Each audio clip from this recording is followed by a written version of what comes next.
Hey man, I'm in the dark in more ways than one. But the reason why I'm in the dark is because of yellow jacket hornets. Okay? I've had bed bugs. I still have a few roaches. I might still have bed bugs, I don't know.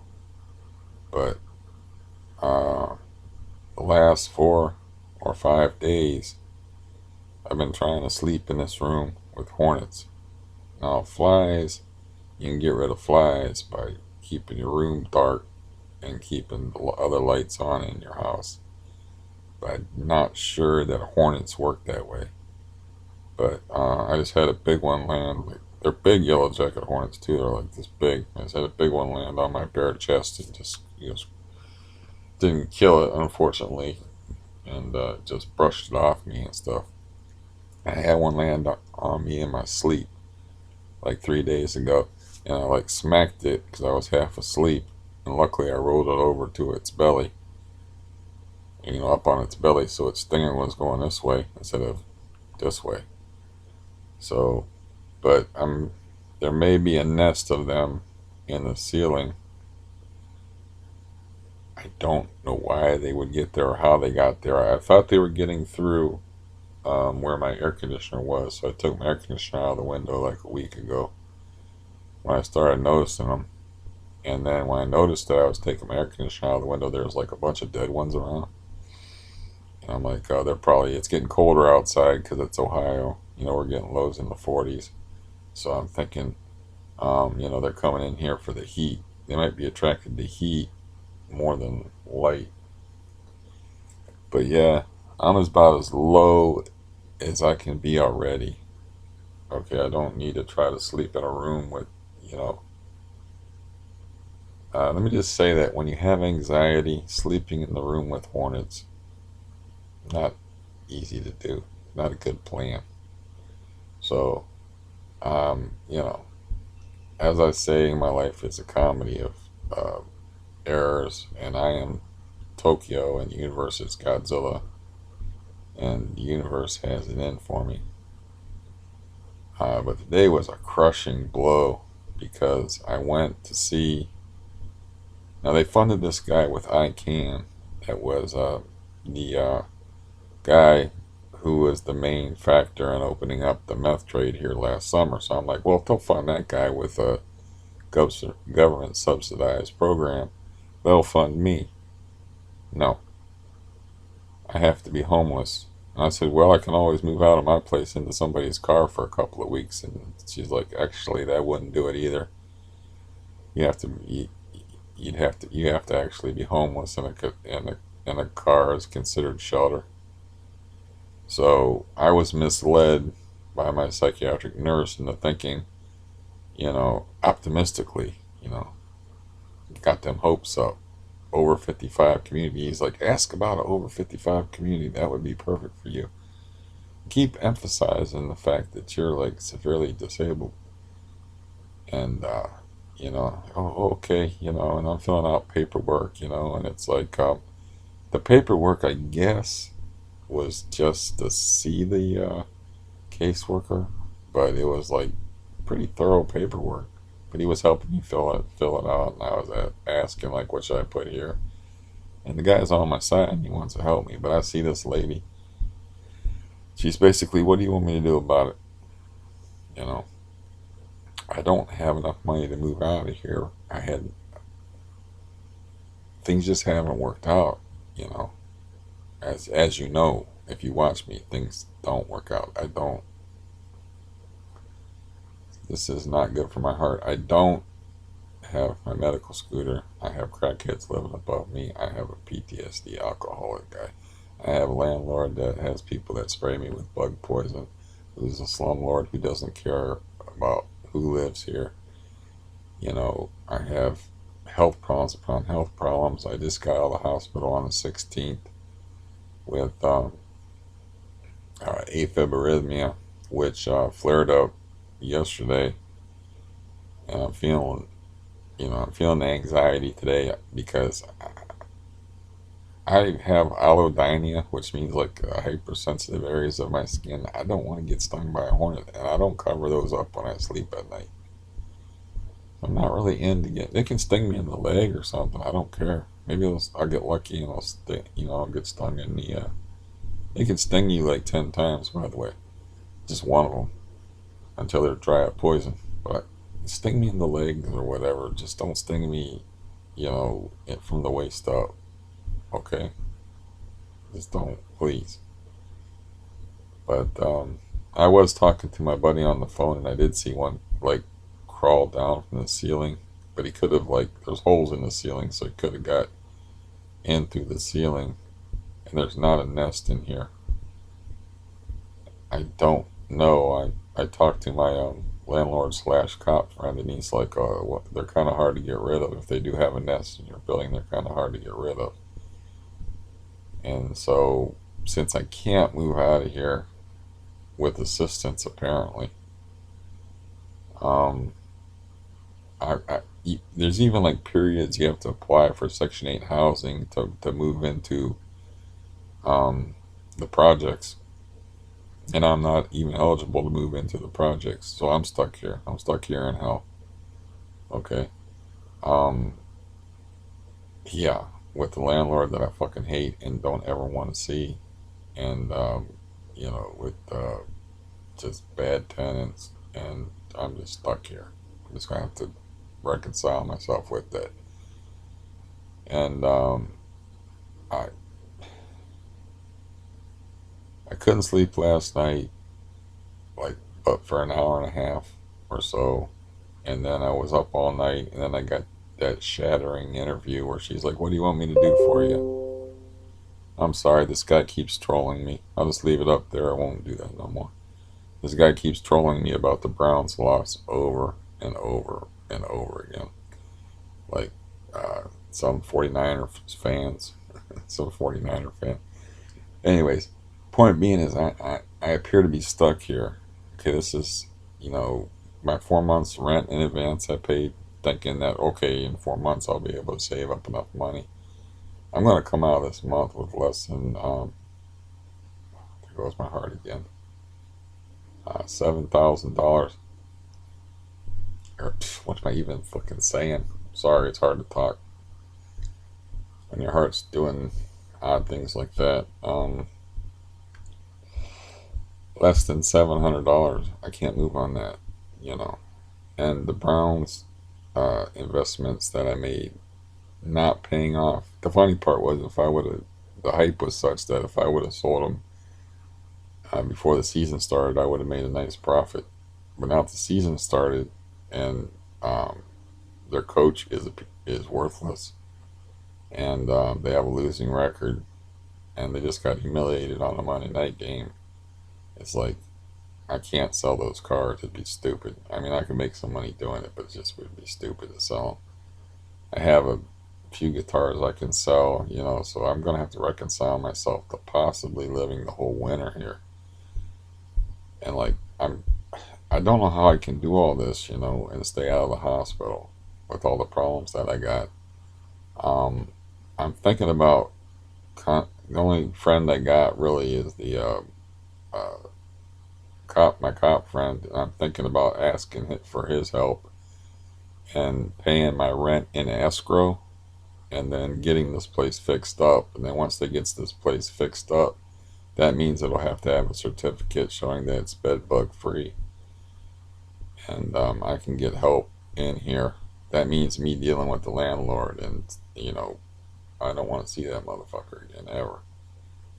I mean, I thought I would be out of here by now. I was misled. I thought there was especially since I'm all crippled up and I'm almost dying here. And I was like pleading with the lady today. I'm I mean, I've had my heart shocked 5 times since I've been living here. And explained to her. I even told the story that I didn't tell you about, actually seeing the guy upstairs almost kill his child through neglect, where he was drunk and he wasn't paying attention. The kid was eating, and it was a toddler in a diaper. Beautiful child. and it started choking, and he had to actually stick his finger down his throat and clear it out the air passage. I thought, I was horrified. I thought I was going to witness a death, and the death of a child and be involved in it, and like, I mean, I was horrified by it, and I guess they're actually back together. I've been avoiding him, but she actually went back to him because she's so many months pregnant with his child. It will be their second child together. So, um, you know, I actually told that story to her to try to make some kind of freaking impression, but she's like, "There's really nothing I can do for you." I said, "Well, maybe like when I'm eligible for Section 8 housing, you can, do that for me." She's like, "Oh yeah, I can do that for you." So that's about it. Then I was talking about the projects that were over by my friend's house, and he said, "Oh, those places that's a shooting gallery, man." She's like, "There's people being killed there. There's drug activity. It's like we have a lot of people that come because it's a mental health facility." She's like, "We have a lot of people that come here from the place you're talking about." And I was like, "Oh, that's good. But it'd still be a step up from this place because I wouldn't be living in the dark in fear of hornets. And I wouldn't, I'd have a security door and I'd have a place that's actually made with apartments where I wouldn't have to hear people and I could bunker up. Um, but yeah, I mean, I'm flat out suicidal. Like, like after today, it's like, I don't know what the hell to do. I really don't. I mean, if I had a gun, man, boom, I'll just put an end to this. This is stupid. I mean, it's stupid. Every It's just something is just gonna keep going wrong and keep going wrong. I wish that guy wouldn't have got my hopes up about getting out of here and getting help. I had like this vision of like, oh yeah, that would be great if I could move into like a over 55 community. No more rap music, drugs. Maybe even have like my own doorway and all this and stuff. And then this lady's basically telling me, "I don't know what you want me to do for you." The good news, or the only silver lining, is she's going to switch me to another caseworker that may be better or may care more or may be able to help me in some way. So, uh, but that's not going to be until November, which means like I think that's what I'm going to do is put the rent in escrow and until this place is completely fixed up. And then I'm gonna have to see the landlord on a regular basis because I got no place to go, man. I don't have no friends in this neighborhood anymore. I don't have no people. Like I was thinking about today, and I was like, well, I could try to plug up the holes and stuff in the ceiling, keep the hornets from going in. But I'm not tall enough. I can't stand on stuff. And it's like, who could I get to help me to do that? I'm like, I am not gonna humble myself and ask the boat guy, my foster brother, for help. I'm not doing that. I saw him out the window, by the way, yesterday morning. The boat's gone. He had to be here, I guess, to sign the title over. And I think I probably already talked about this, but I'm pretty sure that he sold it to the guy he was originally going to sell it to before he ruined it for $1,000, where I was going to get 900, but he sold it for a song, and then gave the money to the guy who his child to drink up. I noticed the beer cans were gone off of the porch. I have no idea what that's about, but there was two big things of beer cans on the porch. So I'm like, if you come into money, and what's that about? But yeah, this is horrible, man. This is a living nightmare. I mean, I, I don't even know how my life got to this. or how I got to this point. I understand that part of it is like my family is twisted. There was a lot of family betrayals and emotional stuff. And then, the landlord, of course, and all the drug activity and the death threats and the meth dealing and the crack dealing and all this stuff. But how did it come to me hiding in the dark from hornets? I don't think hornets are attracted to light like flies, even. So this probably isn't going to work. I'm probably going to have to try to catch a couple hours sleep in this very small bedroom with a big ass hornet, you know. And like, I've already been landed on. I had my chest landed on by one of them things. I got lucky once. I don't see I'm going to get lucky again. And yeah, tomorrow. Oh yeah, did I mention that I have like I don't know a million teeth problems pressing down on top of me too? No, I didn't mention that. Oh okay. Yeah. I mean, maybe I should go to a psychiatric unit and just to get out of here. And yeah, I hate psych units. So man, I just want to be home. I don't want to be in a psych unit. This, but yeah, this place isn't livable now. It's like we're worried about getting stung by hornets. This is insane. Yeah, you could make this shit up, man. I mean, running through that list of stuff is just crazy, man. You know, who gets sprayed with bedbug poison so they don't get a bug certificate? So they don't get people to come into their house who are aid workers to help you clean up your house. Who pays their brother $200 to get the bed bugs in the first place? And who has like 5 cardioversions and then coming off of a cardioversion has like is threatened with severe tooth pain? I mean, man, like all over my fucking face. Like I'm ready to give up on teeth and just pull them all. You know, I mean, how is somebody supposed to fight through something like this? And then I got the anxiety stuff already. I, I mean, I can go deeper into a benzo retreat, um, but I don't really want to do that. I mean, I actually do have, um, I'll tell you, a 90s annex stashed in a oatmeal container that I didn't know what to do with, but I don't know where like my life is gonna go, what's gonna happen, and I figure like if see, I don't like the whole idea about ending it with pills. It's offensive to me. Okay, this I wouldn't have no problem with. I'd rather this. No problem with that. But pills is just a loathsome way to exit life, and it's, I don't know. Just don't like the idea of that. And yeah, I definitely need help, but who am I going to ask for help? I don't have any sane, rational people to help me. I'm when I go to the authorities to help me, they're like, "What do you want us to do about it?" So yeah, I could go into a psychiatric unit, but I'm still gonna have the same problems. And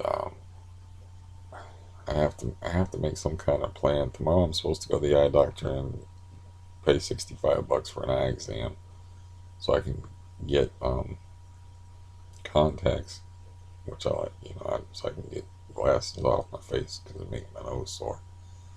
Try to, make improvements because that's what you do when you're in a tight spot is, try to improve your life any way you can do it. Um, but man, this is a lot of stuff, man. This is a lot of stuff. I'm just thinking about making a phone call, and I'm like, well, I could call the one guy, but he's drunk as shit by now, but he's a good dude. But it's 9 o'clock at night. I just kind of don't want to bother my friend. I got one friend. Um, my brother is a good dude, but he's not equipped for these types of situations, and really he's very self-centered as far as like it's not that he doesn't care. It's like his capacity to care is limited from our survivalistic type childhood. Like I talked about before about psychological types, is anytime somebody's thrown into a survival situation at a young age, they're more likely to become that narcissistic and sometimes sociopathic person. Like I remember him once, like I said this in another video where I got kicked off of Social Security where I had no income.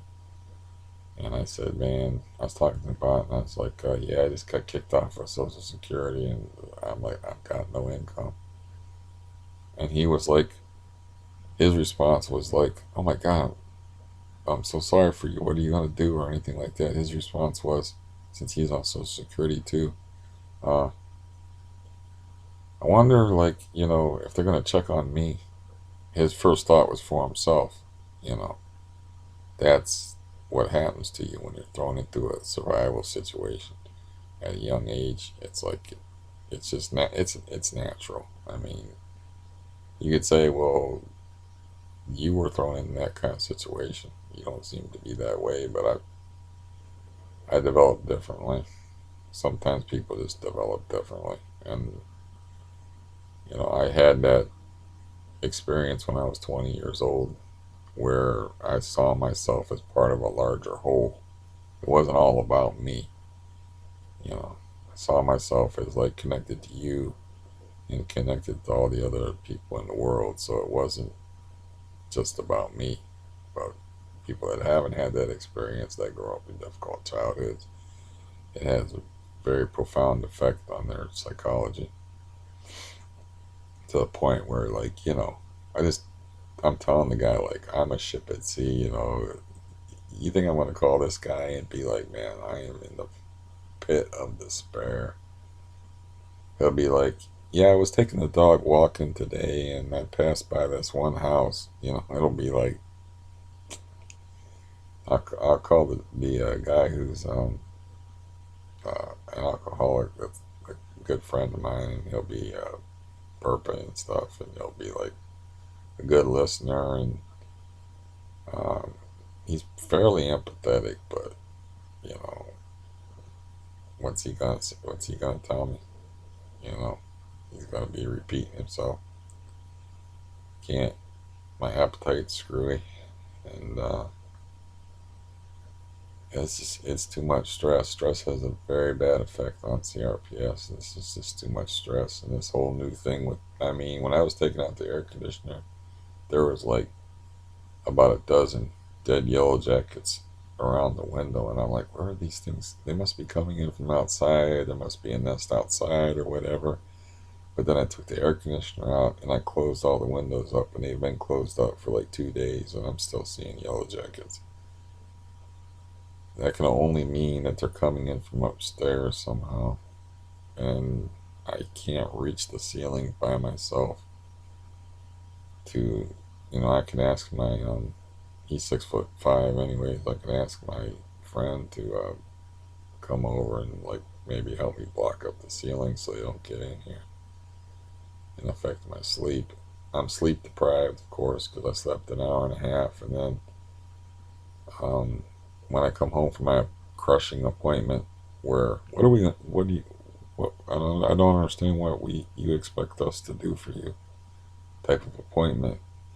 I had like a horrible experience with like the aid worker, as far as like she milked it for as long as she could, and all I wanted to do was go to sleep. She's like, I think I spent whatever, and I said, I don't care what you spent, just tell me where to sign. I gotta go to sleep. And my head was splitting, and then I immediately ate like 2 yogurts and passed out because I hadn't eaten anything,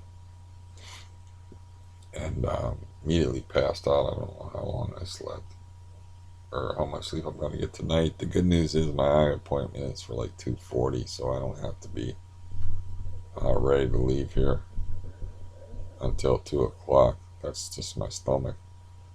I'm listening for the sound of the hornet so I can track it down and kill it. Maybe if I heat it up in here, it'll make it active and I can hear it buzzing around and I can kill it before I go to sleep. And yeah, this makes me seem like a crazy person, you know?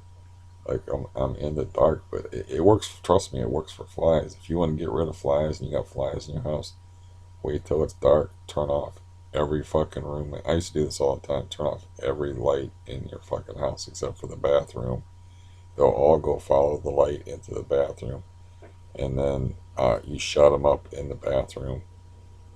I used to wake up in the morning and then just instead of trying to kill them if there were like a bunch of flies, I just like open the window, start swinging a towel and chase them out the window. But I think these things are more about heat than light, than flies. And they're hunters. You know, they hunt other insects and kill them. And yeah, I just had a close encounter with one. Like I said, brushing it off my chest before I started this video. This video is a desperation video, obviously. I mean, I don't know what to do. I'll turn on the heater. Maybe I'll wake him up with some heat, get him active. I can't sleep in the cold, right? I mean, I can't freeze myself, so I can keep this hornet dormant because I won't be able to sleep for the cold. But if I sleep with a decent amount of heat on there, there's a chance that I'll be stung in the middle of the night by a hornet, which is exceedingly painful, especially to somebody like me with hypersensitive skin. It's various quadrants of their body. So, you know, if it stings me in the legs, I could give a fuck. Go ahead and sting me in the leg. I'm like that with mosquitoes. I wear a flannel shirt and shorts and then just get stung on the leg by mosquitoes and not care because I don't feel my legs too good. Uh, but yeah, there appears to be no way out of this situation. I mean, I thought like I could get a housing or at least get like into the projects. You know, she was like, "Oh, you don't want to go to the projects, man. There's like all kind of like people come in here and there's all kind of like uh, gun violence and drug activity and all this stuff." And I'm like, I don't think you understand the situation I'm living in. It's like it would still be an improvement because I could have a security door and I could have a bunkered in area where it's soundproof and I could not have to deal with my landlord who I have a literally, no pun intended, poisonous relationship with, and I wouldn't have to deal with the.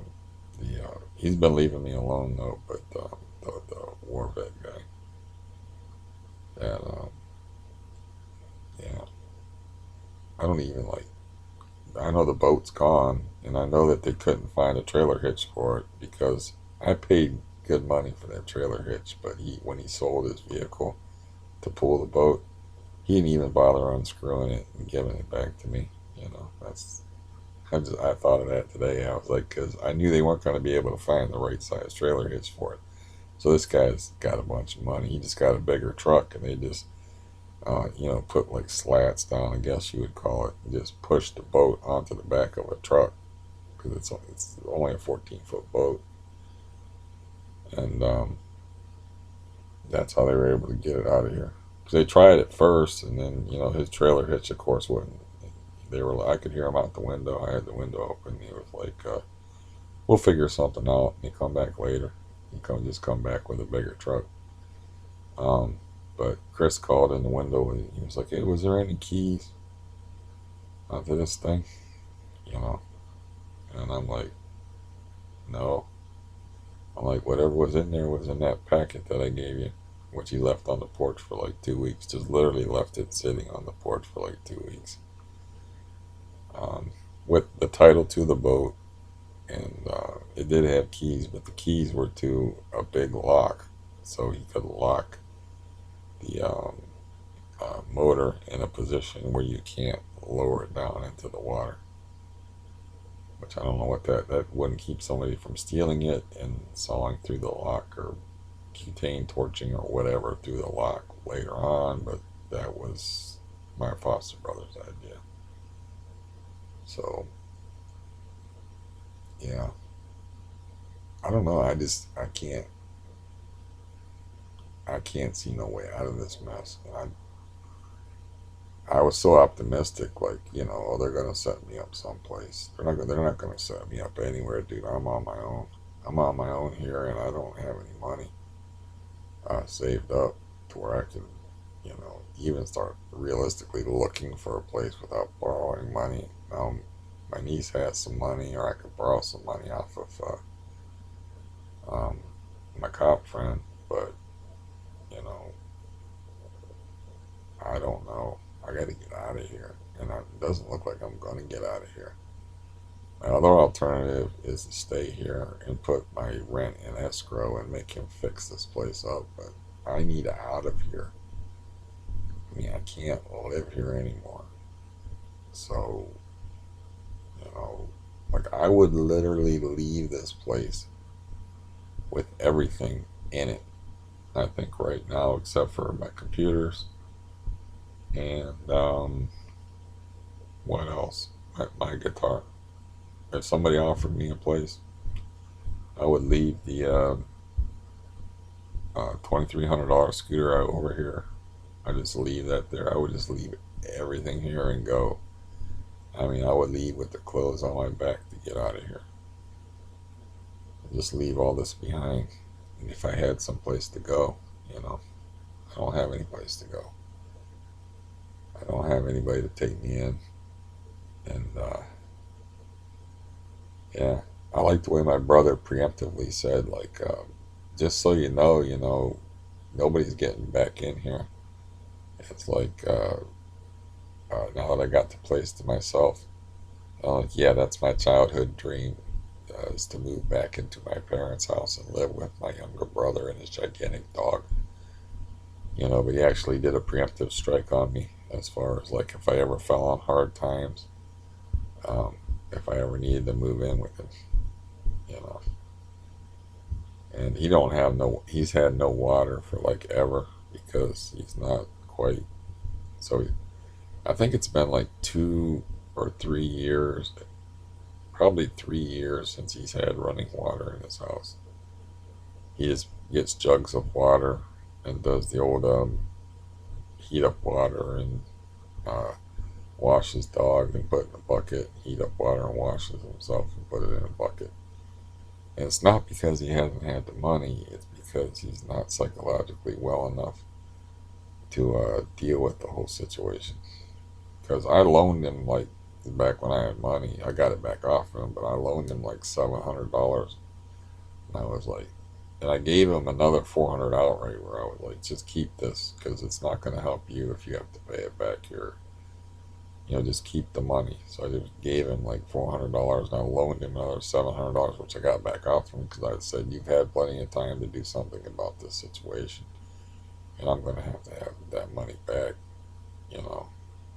So, yeah.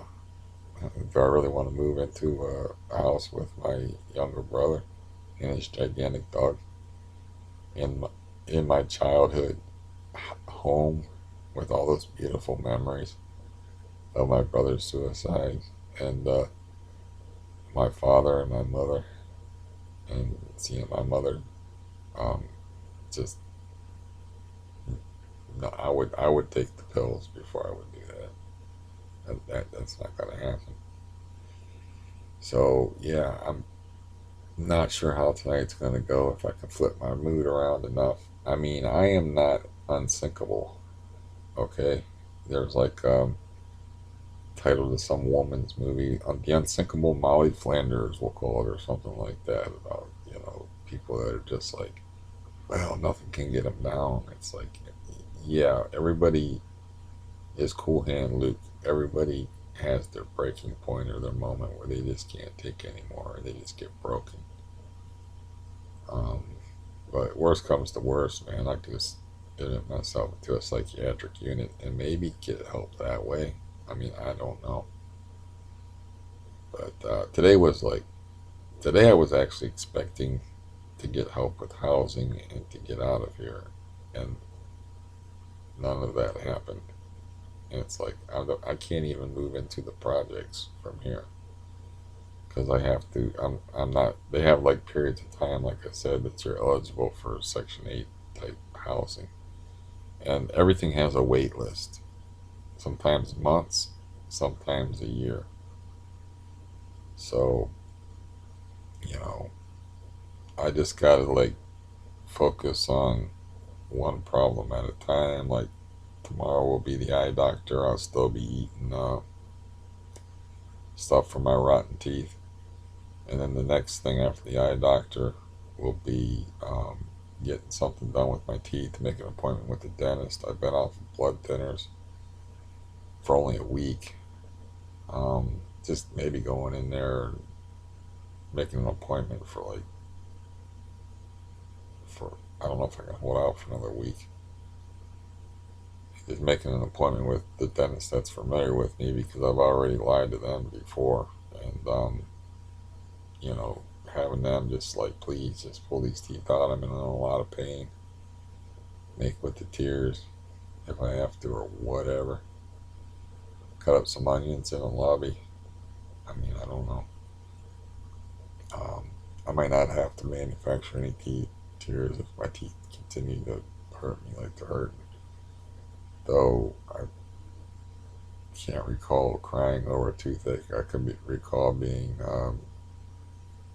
like, oh my God, you know, suffering horribly with them. Um, yeah. Another funny thing that happened was like I got a script written um, on Monday from my doctor for more um, volume, but usually when they write a script like that, it like countermands the whole system of like you have to wait 30 days to fill it. But they told my aide worker today that they can't fill the script that my doctor wrote until the 24th. So I was like, huh, that's weird, because every other time it's like if you have a doctor script, they're like, oh, he needs more of this stuff, and they'll fill it. So maybe there's a change in policy in there somewhere or something. But yeah, I mean, I don't know what's next. Okay, trying to sleep in a room with hornets. I mean, what's next? What thing is going to happen next? Okay, yeah, I don't know. You know, talk about anxiety. Uh, if there's a nest of hornets somewhere in between the floors of this building, maybe that's not even over top of mine. Maybe that's where I'd have them pouring through the ceiling. Otherwise, maybe it's like over here somewhere and they're just making their way through here. I don't know. You know, this guy's pretty nuts, so as you know, the Warbeck guy, so he might, you know, they might be in his place because he has like his own system of pest control involving spiders. He likes to keep a lot of spiders around. You know, I want to tell you something. There ain't no spider that can take a hornet. They don't make those kind of spiders. Hornet always wins. So yeah, I guess I got to eat something and try to like feel less terrible. I can always cancel my appointment tomorrow if I have to because it's like um, I got to pay out of pocket anyway, and I can find another eye doctor where I don't have to pay out of pocket. And yeah, you know, go somewhere else. Everything is just so much more difficult for me because of my situations. Like I said, I got excretory issues that I do not like to talk about. No, nobody who's you know, I mean, my videos are depressing enough. I mean, don't need to talk about that kind of stuff. And then, but to have those kind of problems where you can't trust your bowels and they don't ever function right because it's an autonomic function. You have an autonomic disease and you can't wear a shirt comfortably. It's like an added difficulty thrown onto everything. So you know, it's nothing to me to go to doctor's appointments or go to various places or interact with people or anything like that. It's just the physical problem just adds difficulty onto everything.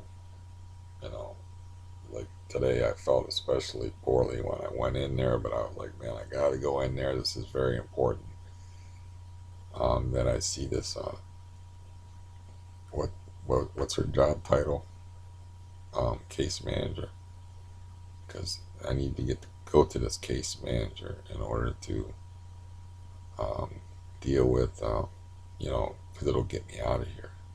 So that's what the psychiatric nurse had me thinking, that she was gonna help me to get out of here. And he's like everybody else in the world telling me, you gotta move, dude. You gotta move. Um, you know,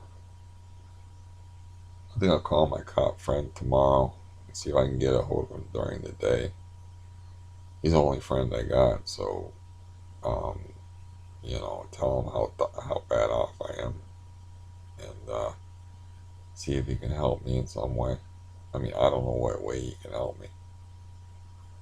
It's not like I can even like, can I live in your garage type of deal, because I got these physical problems that make it really hard for me to sleep, and I've got, you know, heart problems, physical problems. It's not like I'm some young healthy dude, and um, it's very hard for me to get to sleep under the best of circumstances. Because of the chronic pain and the CRPS and all that. So, you know, I'm just doing this as a therapeutic exercise. I mean, I don't, you know, trying to be a brave little soldier. You know, I'm trying to soldier through like I have been forever. I have been probably since you've first heard me talk. I'm always trying to fight through stuff, you know. I was trying to do my best in situations. And I'm hoping that the universe will have some mercy on me. But I understand that the universe is merciless and does not care about any of us. That's an illusion that we tell ourselves. You know, like that's when people have to think that way. A lot of people have to think that way in order to keep going and to keep trying and whatever. You know, like, you know, tsunami wiped out um, Japan and killed a bunch of babies and stuff, you know, but the universe cares about us, you know. The universe is impersonal. It's like I don't even take this shit personal, what's happening to me. I'm not like shaking my fist at the universe. Or if you want to personify it, God, or like, God, why do you hate me? You know, why are you now plaguing me with hornets? You know, why are you giving me these false hopes and then not um, and then having a caseworker after I've had no sleep and have a splitting headache actually saying, I don't understand what you want me to do to help you. I've just been telling her the whole time, I need to move, I need to move, I need to get out of this place. It's not a safe environment, you know. And she's like, she's not a bright person, and she's like, well, here's like our goals, you know. And I'm looking at this piece of paper, and it's like um, social interaction with others, and you know, increased facility and social interaction with. It's like I can talk to fucking anybody if I need to fucking talk to. I don't need any of this shit except for to move. You know, I'm thinking to myself, it's like this is all. It's formulaic. You know, it's formulaic. It's not addressing my situation. So I'm thinking all I can do is I got one friend in the world is call him tomorrow and say, look, man, I am in a bad way. And the dude got 11 grandchildren and a life of its own, and you know, it's like he don't need to take on my problems too. But he would probably come out here and help me, like maybe patch up the bedroom and try to seal off all the holes in the walls to keep the hornets from coming in. He would probably do that much, and he'd probably even loan me some money You know, like I'm talking like $1,000 uh, to help me get set up somewhere else, um,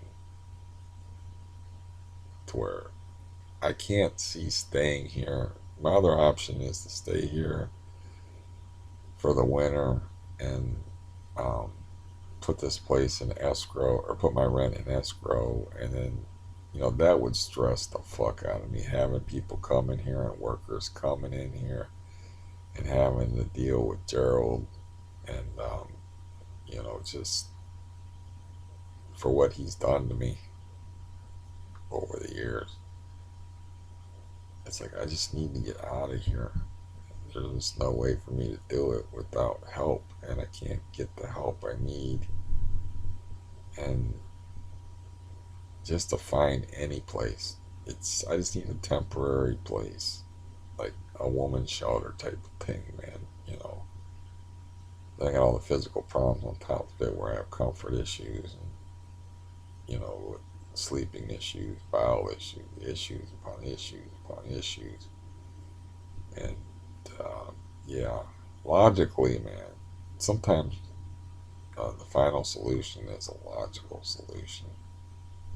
I mean, it's just like I don't want to do that. You know, if I had a gun, it would already be done half a dozen times over at least. But I don't want to do. I don't want to eat all them pills and stuff. I don't want to do all that. I don't want to do that. But I mean, things just seem to keep getting worse. Um, like I just have to get through the night. My sleep is disrupted, so I don't know how much sleeping I'm going to be doing tonight. And you know, I can always cancel my appointment tomorrow and just tell them like, something come up and I can't afford to pay out of pocket. You know, it doesn't really matter because, yeah, the thing of it is, I already have my transportation lined up. It's the reason why I was willing to pay the $65. Is I already have my transportation lined up and ready to go, and I like that place anyway. And I want to get, you know, contacts, get these horrible glasses off my face. But I can actually go to a place that'll take my insurance, and they'll pay for the eye exam, and they'll pay for my glasses. I don't think they'll pay for the contacts. They either pay for one or the other. You know, so I just have to try to keep perspective and just take it one thing at a time. Right now, I'm fighting the Hornet and failing. I turn on the heat on this heater, trying to hear the buzzing, characteristic buzzing noises of the Hornet so I can track it down and kill it before it gets me in my sleep. Um, but I hear nothing. You know, it might already be dead because their lifespans aren't that long. It was acting kind of weird when it brushed off me, but man, it was a big sucker, man. A big, scary bug. Um,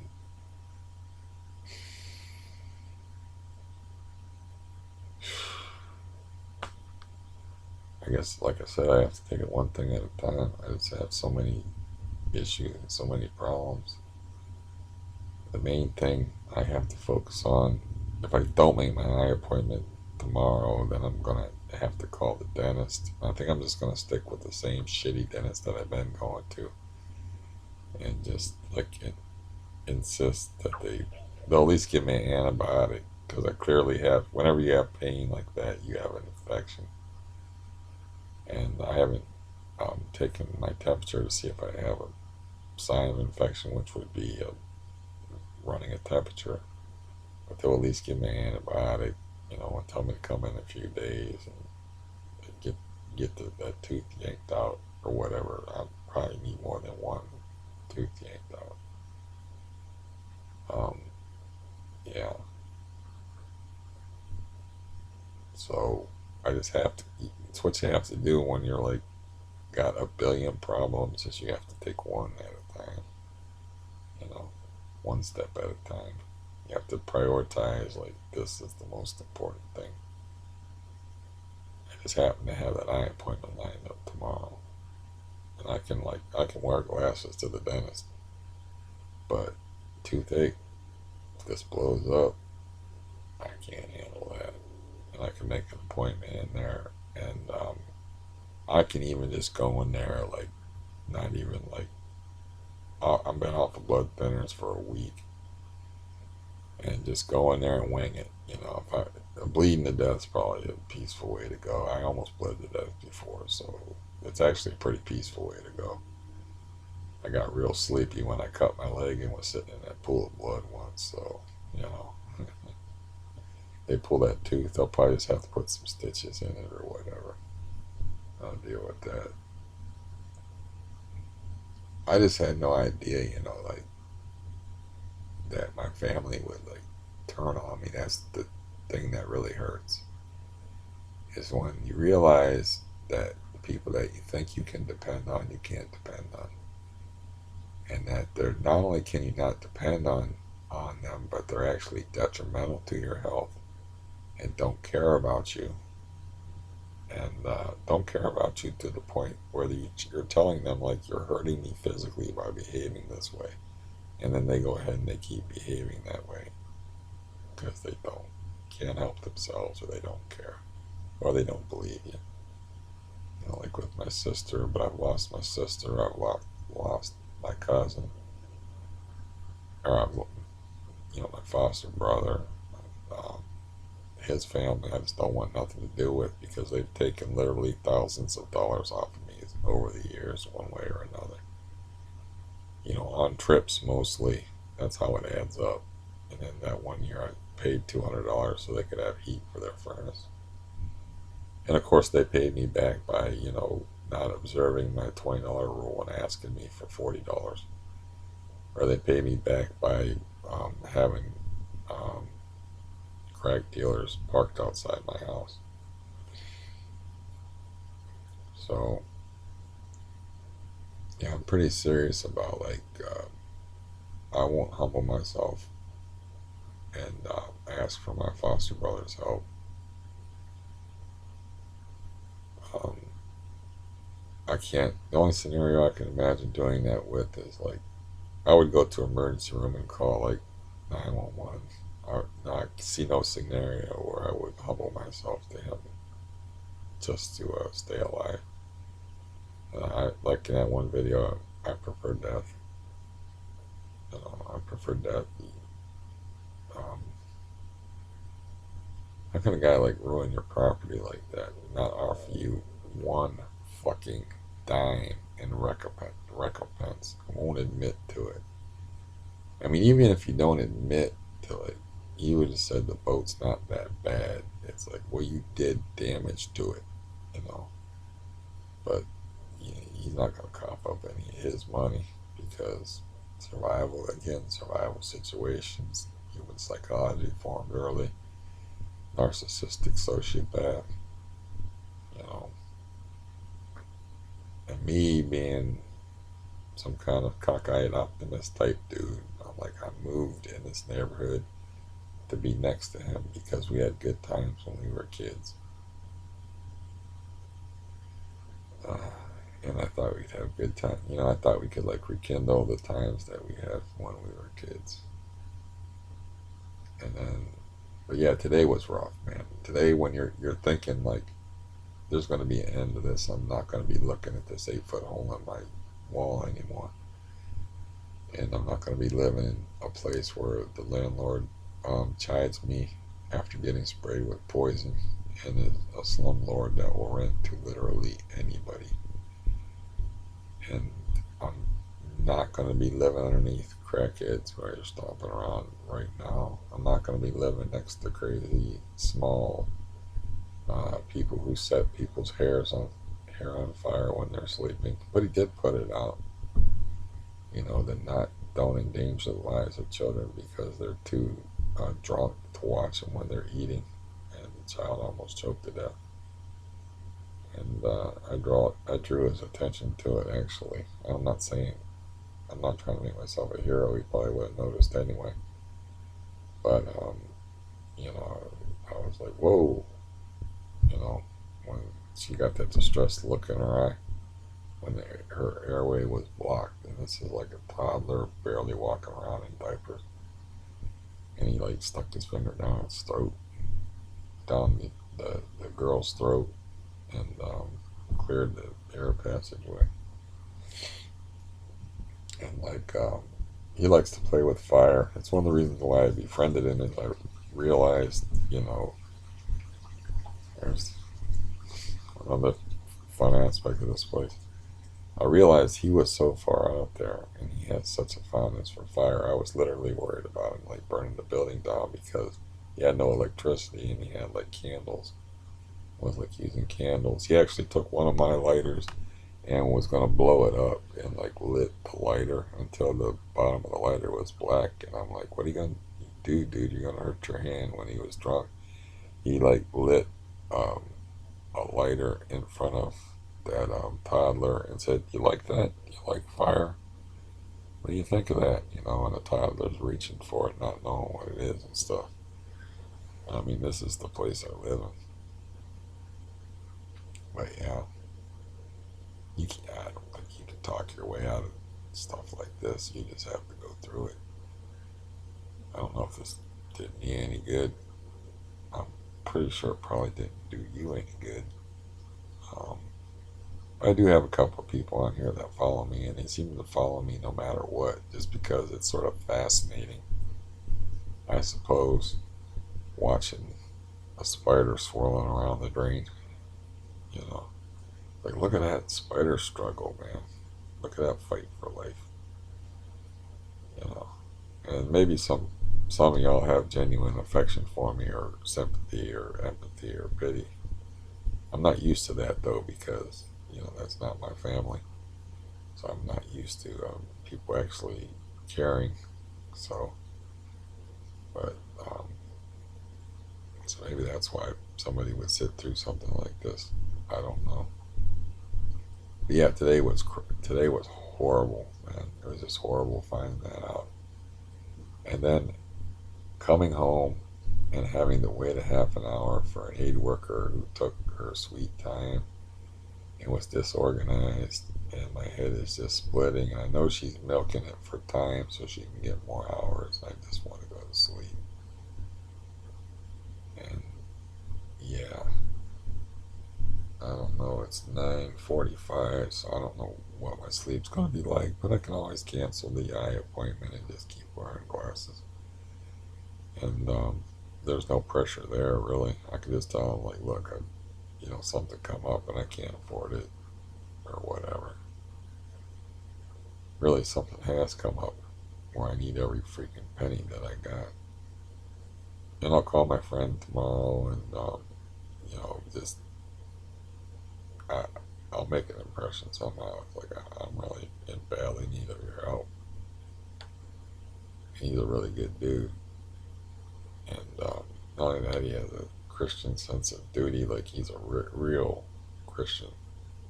Like like it's his duty to help other people, and he likes me anyway. It's like I tell him, he might never say that I'm his best friend, but I always tell him, you're my best friend. Truth of the matter is, he's like my only friend I can count on in this world. I can't count on nobody else. You know, just my whole family is just twisted. They're not necessarily bad people. They're twisted. They just grew up around people. Just grow up wrong. Doesn't mean they're bad people. It just means they grew up in messed up situations. My voice is failing, so yeah, I'm gonna eat this yogurt over here, and then I'm gonna eat something more solid and try to keep plugging along like the little engine that could. I don't hear that freaking hornet though. My brother was funny. He was like, I can't even sleep with a fly buzzing around in the room.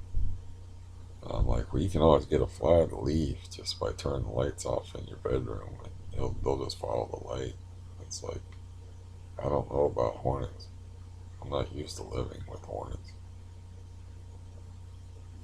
And like,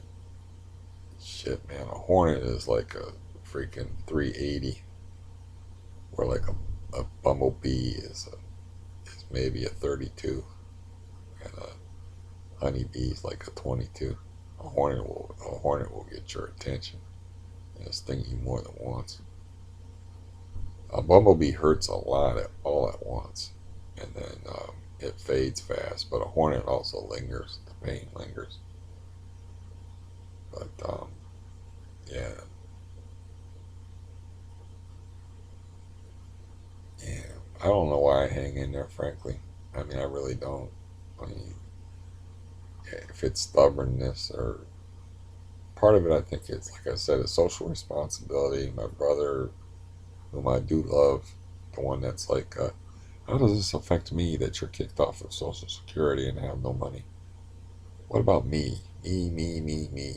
I do love that guy, you know, and I understand where he's coming from. I grew up in the same house, and I actually invested a large part of my life into looking out for him, which I don't think you want to do that, you know. People, they have this thing called survivor's guilt. Like, like sometimes childhood is like a war, and like there's people that are guilty because they survive war, and the friendships and the friends they make in war don't survive.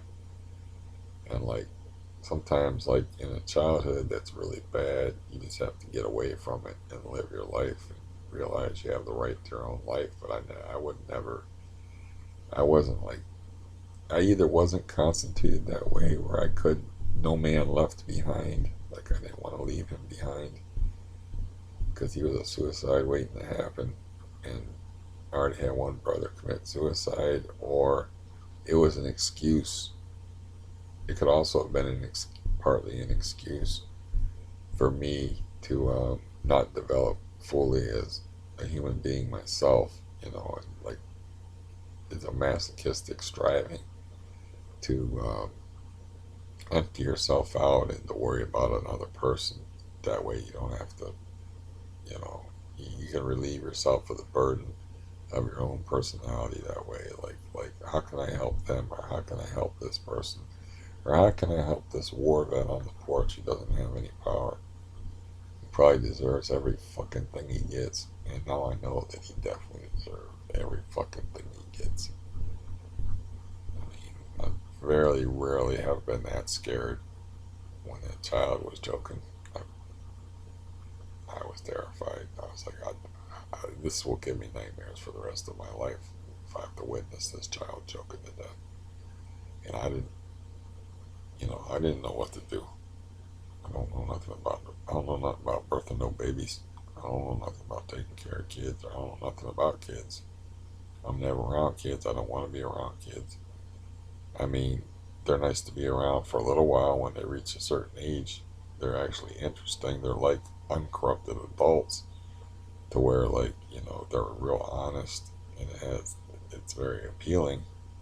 But I don't really want to be around them, and like people don't trust adult white males to even talk to kids. So I'm like the Bill Burr bit about like, get this freaking thing away from me.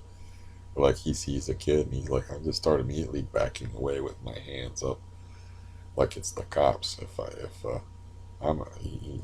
he's like I'm like a middle-aged white male. I fit a profile, so I immediately start backing away if a child starts walking my way, like it's the cops, and I'm an African American. You know. But anyways, I thought I ended on a humorous note.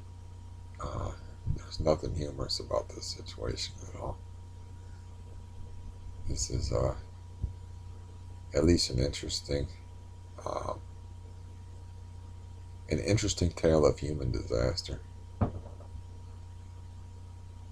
don't know if you just heard that. Somebody dropped something upstairs to see if I'm living in the projects. I don't hear that. I don't hear that water running.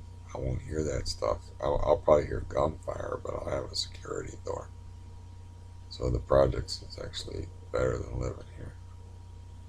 Because she's like, no, you don't want to live in the projects. There's all that crime and stuff. And I'm like, you don't know anything about where I'm living at now. That's what I tried to explain it to her. But people don't get it. They don't, They don't understand it. Um, yeah. Anyways, thank you for listening if you listened. And if you do have any empathy or concern for me, um, well, yeah, that's interesting. That means you're a well developed human being with compassion for your fellow man. Good for you. And good on you. And God bless and good fortune. Adios.